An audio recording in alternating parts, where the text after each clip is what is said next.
The strategy with Markelle Fultz coming back now and what he can give to the 76ers. What's your take on the strategy? The strategy is that he's the number one overall pick. And you mentioned so many great performers that have been rookies this year.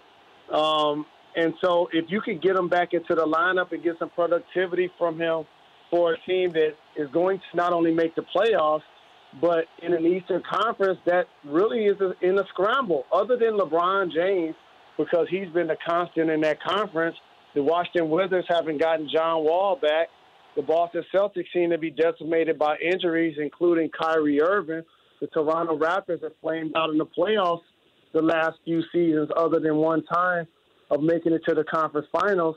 So if you're the Philadelphia 76ers, things can break right for you. You hope to probably win a round or two.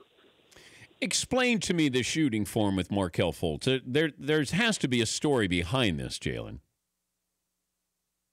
Dan, I'm hearing that initially when he got drafted, and by the way, it was because he had a really good stroke. Yeah. He shot a high percentage from three. He was really good from the free throw line. And then you go number one. And then for some strange reason, allegedly, a trainer of his working with him decided, due to his shoulder injury and trying to protect it, that they could do it by changing his shooting form. Not anything to do with the actual team in itself. And so once that took place, he not only was dealing with the shoulder injury, but he was dealing with a funky jump shot that he was unable to now regain confidence in his shoulder and a shooting stroke that didn't give him the opportunity to heal properly and, more importantly, make shots, which is why you saw some of those videos that went viral where a jump shot just looked like a double clutch and had no chance to go in at that point. It looked pretty good last night. I liked the form. I just didn't like him lowering his release point because he had, he's got a good wingspan there, and he was taking away one of his weapons by lowering it. I agree, and one of the things I like about him is that he's really wiry, has long arms and long limbs.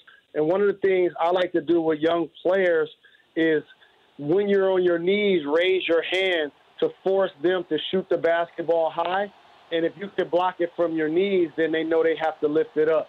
So I agree with you. He definitely is going to have to lift it up above his shoulders to get it off accurately. For more Dan Patrick Show, tune to Audience Channel 239 on DirecTV or download the Dan Patrick Show app.